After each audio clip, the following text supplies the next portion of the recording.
Oi, pessoal, tudo bem? Professora Mariana, para mais uma aulinha aí de História da Arte, né? E a gente vai ver agora a arte romana, tá? A arte romana no material de vocês é um conteúdo que foi dividido em duas partes, tá? Em duas aulas. Então, nessa primeira aula, a gente vai ver as características gerais da arte romana, né? Quais foram as influências, e depois, na segunda parte, nós vamos ver como que foi a formação da arte romana dentro da literatura, né? Dentro da filosofia e também dentro da escultura, tá? Pessoal, desculpa. A arte romana ela sofreu influência de dois povos, tá? Principalmente. E os romanos, gente, né? O povo romano, ele surgiu a partir da mistura dos etruscos, tá? Povos que já habitavam ali a Península Itálica, e também uma mistura dos gregos que foram para a Itália a partir da segunda diáspora, tá? São esses dois principais povos que vão dar origem aos romanos, tá bom? Então, na arte é muito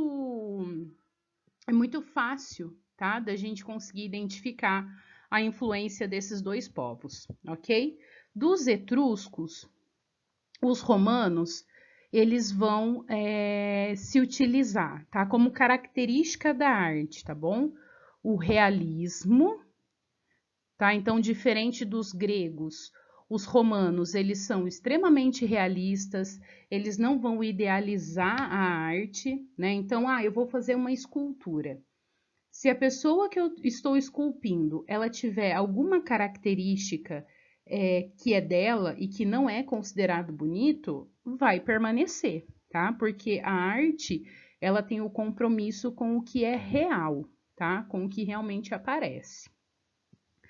E na arquitetura, os etruscos, eles deixaram para os romanos o arco e a abóbada, tá? São dois elementos arquitetônicos que a gente vai ver daqui a pouco, né, o que, que é um arco e o que, que é uma abóbada, mas são elementos da arquitetura e que os etruscos vão deixar para os romanos, tá? Aliás, é uma das principais marcas da arquitetura romana, ok? Não tem muita coisa, tá? Dos etruscos, eles usavam material que não resistia à ação do tempo, tá? Então tem pouco material exclusivamente etrusco para a gente poder analisar, tá? O que tem é a influência etrusca na arte romana. Então, os romanos, né? Eles têm aqui o arco, que eu falei para vocês, que é um elemento etrusco, e isso daqui é uma abóbada. Gente, para ficar mais fácil para vocês, vamos pensar que o arco ele funciona como se fosse um batente de uma porta, tá? Se esse batente da porta ele é arredondado, tá? Como aparece aí na imagem, aqui, ó. Se ele é arredondado, ele é um arco. Se esse arco, gente, ele se prolonga, ele se estica num corredor, como tá aqui na imagem de baixo, ó. Eu tô falando de uma abóbada, tá? Então, só o batente, só esse suporte é um arco. Se esse arco ele se prolonga num corredor, nós vamos chamar de abóbada, tá? Nessa imagem aqui que eu coloquei para vocês, eu tenho dois tipos de abóbada, tá? A abóbada cilíndrica e a abóbada de arestas. Não é necessário saber a diferença dos dois tipos de abóbada, tá? Só saber que os etruscos, eles deixaram para os romanos o arco e a abóbada. E pessoal, como eu falei para vocês, né? A arte romana, ela vai receber muita influência dos etruscos, vai receber a influência dos gregos, tá? E aí, cada um desses dois povos, né, vai deixar aí uma característica que os romanos vão se aproveitar disso, tá bom?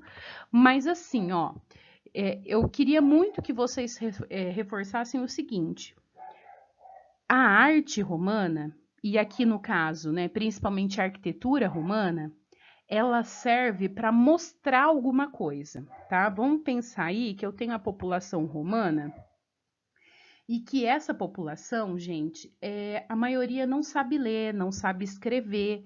Então, você tem que transmitir mensagens, tá? Se utilizando da arte. Então, o que que os romanos queriam? Os romanos queriam que todos vissem o povo romano como um povo forte, um povo importante, um povo que é, abrigasse todo mundo, tá? Então, a arquitetura romana vai ser dessa forma. Por quê?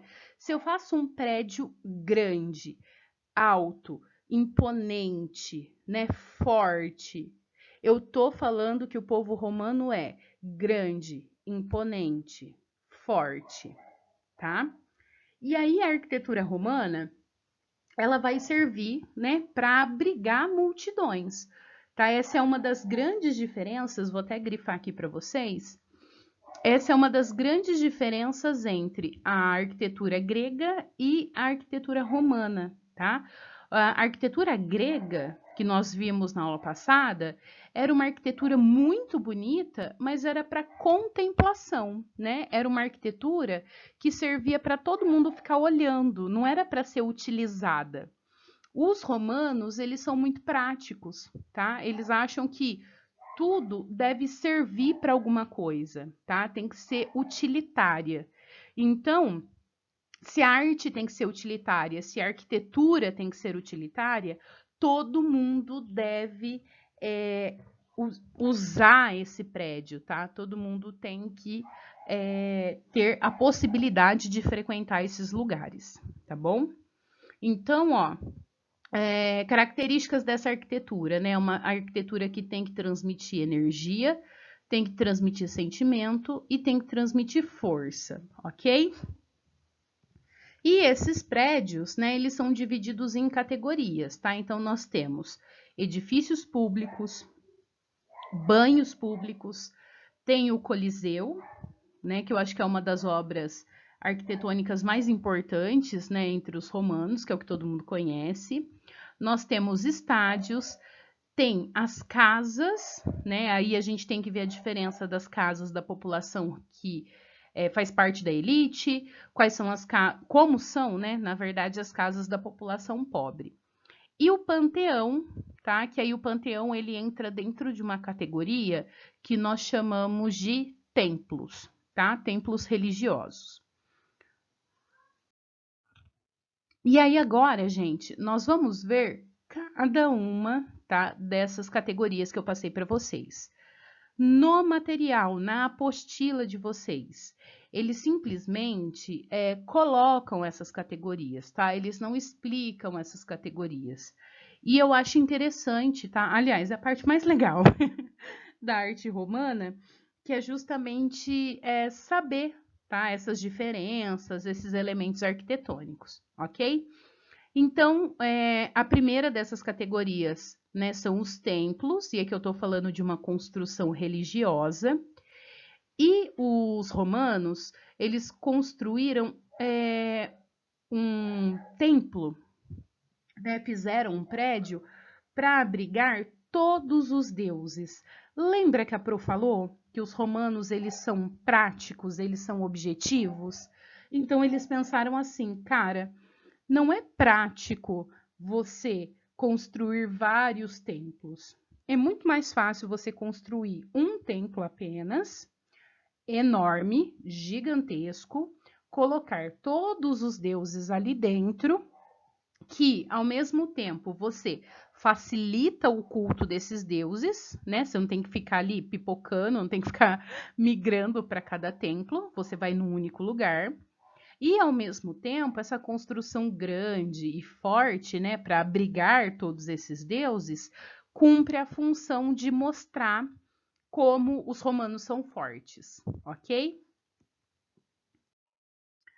Pessoal, aqui ó, é o panteão romano, tá? E a gente usa o termo panteão romano porque existe um outro panteão que foi construído inspirado no Panteão Romano, tá? Mas que foi construído no final do século XVIII, tá bom? Então, né, existem dois panteões. O que a gente está estudando agora é o Panteão Romano. E, gente, o Panteão, eu tenho características etruscas e eu tenho características gregas, tá? Onde que eu vejo características gregas, né? Nossa, quais são os elementos gregos nessa imagem? Pessoal, à frente do panteão, né, essa parte aqui, que é a entrada, eu tenho todos os elementos gregos, tá? Eu tenho, ó, o frontão, que é o teto, tenho as colunas, e aqui embaixo, não dá para ver na imagem, mas eu tenho o estereóbato, tá? Isso daqui são elementos gregos, servem só para decoração, tá? Só para deixar bonita a entrada do panteão. O prédio em si é essa parte aqui de trás, ó. E essa parte de trás, eu tenho essa imagem aqui do lado, né? Do lado direito de vocês, que é uma imagem interna do panteão, tá? Dentro do panteão, pessoal, eu tenho aqui, ó, a abóbada que eu falei para vocês, tá? Esse suporte arredondado. E, gente, por que que o arco ele é tão presente na arquitetura romana, né? O que que o arco ele garante para os romanos? Pessoal, não é uma matéria que todo mundo gosta, mas isso é física, tá? Se você constrói, tá? Vamos imaginar aqui que eu tenho esse teto, ok? Se eu for construir aqui uma sustentação para esse teto usando coluna, eu vou ter que colocar muita coluna aqui, ó. Por quê? A força, né, um negocinho chamado gravidade, vai agir dessa forma, tá? Seguindo aqui essas setinhas que a professora está desenhando. Se por acaso, né, eu faço uma coluna muito longe, né, vou fazer uma coluna aqui, ó. A força da gravidade vai fazer com que o meu teto, ele caia, tá? O que que vai acontecer com o meu teto aqui, gente? O meu teto aqui, ele vai cair, tá? Vai acontecer isso aqui com ele. Então, o que que os romanos fizeram? Puxa, eu preciso de muito espaço interno. Coluna, né, ocupa muito espaço. Então, eu vou fazer um arco. É claro que um arco muito mais bonito do que esse que a professora está desenhando. Porque a força, ela vai ficar distribuída, gente, aqui, em todo esse arco, tá? Então, não tem o risco do teto desabar, ok? Por isso que o arco, ele é tão importante para a arquitetura romana. Se eu quero abrigar muita gente, se eu tenho que receber muita gente, eu vou usar o arco para ganhar espaço interno, tá? Para todo mundo poder frequentar, para todo mundo poder entrar dentro desse prédio, ok? Então, aqui dentro do panteão, eu tenho o uso desse arco, tá? Aqui em cima, gente, nós temos uma abertura, tá? Os romanos, eles não desenhavam janelas, tá? Os prédios romanos não têm janela, mas eles têm essa abertura no teto para poder entrar luz, tá? E aí essa luz, conforme vai passando o dia, a luz ela vai iluminando, né, um espaço aqui dentro do panteão. Esse espaço aqui a gente chama de nicho, tá? É uma abertura. E nessa abertura ficavam as imagens dos deuses romanos.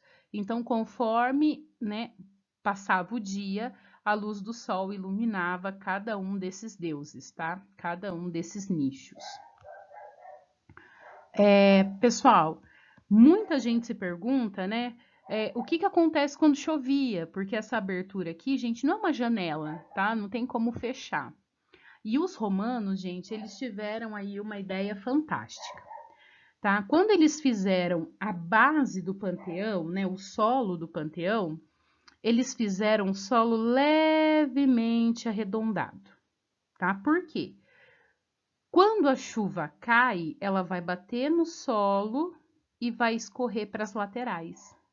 E aí, nas laterais, existem canaletas, né? Como se fosse um meio-fio, né? Uma sarjeta, né? E essa canaleta leva a água para fora do panteão, tá? Então, não corria o risco de alagar, né? De destruir, de prejudicar o panteão, tá? Porque os romanos fizeram essa base, fizeram esse solo, né? Arredondado, para que a chuva batesse e escorresse para as laterais, tá? E outra coisa, né, gente, o panteão, ele é muito alto, tá? Ele é muito grande. Dá pra gente ver aqui, ó, nessa imagem do lado esquerdo, né, as pessoas do lado de fora, o tamanho delas diante do Coliseu. Aliás, diante do panteão.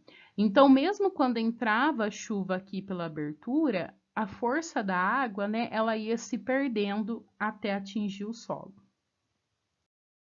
Pessoal, e aí para a gente poder finalizar, né, essa primeira parte de história romana, né, de história da arte romana, nós temos os prédios comerciais, tá? O centro de Roma, né, o centro da cidade de Roma, existiam vários prédios dedicados ao comércio, dedicados à discussão política.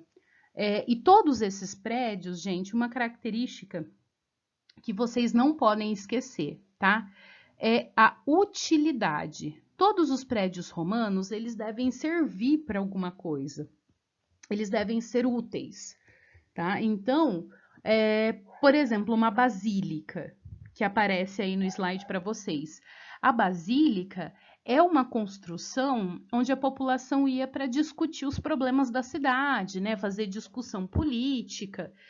Então, a função desse prédio era reunir todo mundo que quisesse discutir política, tá?